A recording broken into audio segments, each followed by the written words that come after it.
सोचिए जरा, सीरीज के 2 मैच हो चुके हैं। पहले मैच में भारत जीता भी, लेकिन सिर्फ 17 रन से। मतलब मैच हमारे हाथ में था, पर पूरी तरह बंद मुट्ठी में नहीं था।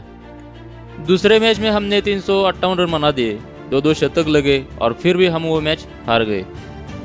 अब सीरीज 1-1 पर खड़ी है। तीसरा और आखिरी मुकाबला 6 दिसंबर को है, और वही तय करेगा कि इस पूरी सीरीज की असली तस्वीर क्या है। आज मैं कोई स्कोरबोर्ड पढ़ने नहीं आया हूँ। आज मैं वो बात करने आया हूँ जो मैदान पर दिखती तो है, लेकिन अक्सर नंबर्स के नीचे दब जाती है। पहले मैच की बात करते हैं। जब भारत ने पहले मैच में बड़ा स्कोर खड़ा किया था, उस वक्त सब कुछ ठीक ठाक लग रहा था। शुरुआत में भी मैच पर हमारी पकड़ बनी हुई थी। ऐसा नहीं था कि साउथ अफ्रीका हमें पूरी तरह दबा रहा था, लेकिन जैसे जैसे चेस आगे बढ़ाई, मैच धीरे धीरे टाइट होता चला गया, और आखिर में हम सिर्फ 17 रन से जीते। अब 17 रन की जीत को अगर आप ध्यान से देखो, तो वो जीत कम और वार्निंग ज्यादा होती है। उस मैच के बाद बहुत लोगों ने यही कहा, कोई बात नहीं, जीत तो जीत होती है। पर सच ये है कि वही इस सीरीज की असली कहानी शुरू हो चुकी थी। क्योंकि क्रिकेट में जब आप क्लोज जीतते हो ना, आप उससे सीखते हो, या फिर आप यही मान लेते हो कि हम जीत ही गए, सब ठीक है। मुझे लगता है कि भारत इस जीत से सीखेगा। लेकिन दूसरा मैच देखकर ऐसा लगा कि हमने उस वार्निंग को थोड़ा हल्के में ले लिया। दूसरे ओडीआई में भारत की बल्लेबाजी किसी सपने जैसी थी। विराट कोहली का शतक, ऋतुराज गायकवाड़ का पहला ओडीआई शतक, केएल राहुल की बेहतरीन फिनिशिंग, और 358 रन का विशाल स्कोर। सच बोलूं, उस वक्त मुझे भी लगा था आज ये मैच हाथ से नहीं जाएगा, और यही पर असली खेल शुरू होता है। क्योंकि मॉडर्न क्रिकेट में सबसे खतरनाक पल वही होता है जब आपको लगता है कि अब सब सेफ है।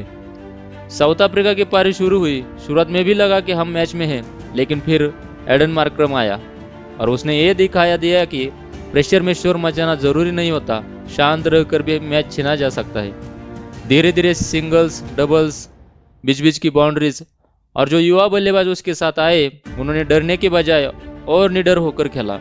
अब यही से भारत की असली कमजोरी खुलकर सामने आती है। फील्डिंग, कभी ओवरथ्रो, कभी मिस फील्ड, कभी गलत एंगल। ऐसा लग रहा था जैसे हर छोटा सा मौका साउथ अफ्रीका को गिफ्ट किया जा रहा हो। और फिर आए डेथ ओवर्स, और यहाँ पर तो ऐसा लगा जैसे हमारे पास कोई क्लियर प्लान ही नहीं है। कभी फुल टॉस, कभी शॉर्ट बॉल, कभी वाइड यॉर्कर जो यॉर्कर ही नहीं थी।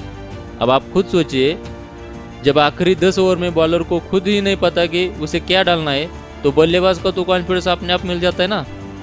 और वही हुआ। साउथ अफ्रीका ने वो लक्ष्य हासिल कर लिया जो कागज पर बहुत बड़ा लग रहा था, और यही पूरी सीरीज का टोन बदल गया। अब सच बात करें, भारत इस सीरीज में रन मेकिंग से नहीं हार रहा था, भारत मोमेंट से हार रहा है। पहले मैच में हमने मैच को क्लोज किया, लेकिन पूरी तरह फिनिश नहीं किया। दूसरे मैच में हमने बैटिंग से मैच पकड़ लिया, लेकिन गेंद और फील्डिंग से पकड़ ढीली छोड़ दी। और क्रिकेट में जब आप ग्रिप ढीली छोड़ते हो, तो मैच हाथ से फिसलना तय होता है। अगर आज मैं भारत की ताकत की बात करूं, तो बैटिंग हमारी स्ट्रेंथ है। विराट फॉर्म में है, ऋतुराज कॉन्फिडेंस में है, केएल राहुल अपने रोल में सेटल है, और टॉप ऑर्डर ओवरऑल स्टेबल दिख रहा है। मतलब अगर सिर्फ बैटिंग की बात करें, तो भारत किसी से पीछे नहीं है। पर समस्या यहाँ नहीं है, समस्या वहाँ है जहाँ मैच जीता जाता है। आखिरी 12-15 ओवर, प्रेशर के 20-25 रन, और हर एक सिंगल का मतलब। यहीं पर साउथ अफ्रीका हमसे एक कदम आगे दिख रहा है। वे घबरा कर नहीं खेल रहे, वे कैलकुलेशन के साथ खेल रहे। और आज के क्रिकेट में कैलकुलेशन ज़्यादा खतरनाक होती है इमोशन से ज़्यादा। अब बात करते हैं तीसरे ओडीआई की, जो 6 दिसंबर को होने वाला है। ये सिर्फ एक मैच नहीं है, ये मोमेंटम का मैच है, ये विश्वास का मैच है, ये आपकी डिसिप्लिन की परीक्षा है। ये मैच ये तय करेगा कि भारत सिर्फ टैलेंट से जीतेगा या फिर डिसिप्लिन के साथ खेलेगा। भारत को इस मैच में 350 बनाने की कोई ज़रूरत नहीं है। भारत को ये साबित करने की ज़रूरत है कि वो 280-300 को भी डिफेंड कर सकता है। गेंदबाजों को ये जानना होगा कि डेथ में उन्हें क्या करना है। फील्डरों को ये समझना होगा कि हर एक रन ओपोनेंट की सांस बढ़ाता है, और कप्तान को यह तय करना होगा कि वो दबाव से भागेगा या दबाव का पकड़ कर रखेगा। इस मैच में कुछ लड़ाइयाँ बहुत खास होंगी। विराट बनाम साउथ अफ्रीका के तेज गेंदबाज, ऋतुराज बनाम नई गेंद की मूवमेंट, मार्करम बनाम हमारे स्पिनर्स, और सबसे बड़ी लड़ाई भारत की डेथ बॉलिंग बनाम भारत की ही डेथ बॉलिंग। क्योंकि इस सीरीज में भारत को सबसे ज्यादा नुकसान किसी और टीम में नहीं, भारत ने खुद किया है। अब प्रिडिक्शन नहीं, सीधी बात करता हूँ। अगर भारत तीसरे मैच में भी ये सोचकर उतरा कि रन काफ़ी है तो फिर रिजल्ट वही कहानी दोहराएगा। लेकिन अगर भारत ये सोचकर उतरा कि आज हर एक ओवर लड़ाई है तो ये मैच पूरी तरह पलट सकता है। अब मैं आपसे सीधे पूछता हूँ, आप क्या सोचते हैं? क्या भारत इस बार अपनी गलती सुधारेगा या फिर वही कहानी दोहराएगा? कमेंट में ज़रूर लिख कर बताइए। आपके हिसाब से तीसरे ओडीआई में भारत का सबसे बड़ा गेम चेंजर कौन होगा? और हाँ, आपके जवाब मैं अगले वीडियो में पढ़ूंगा भी।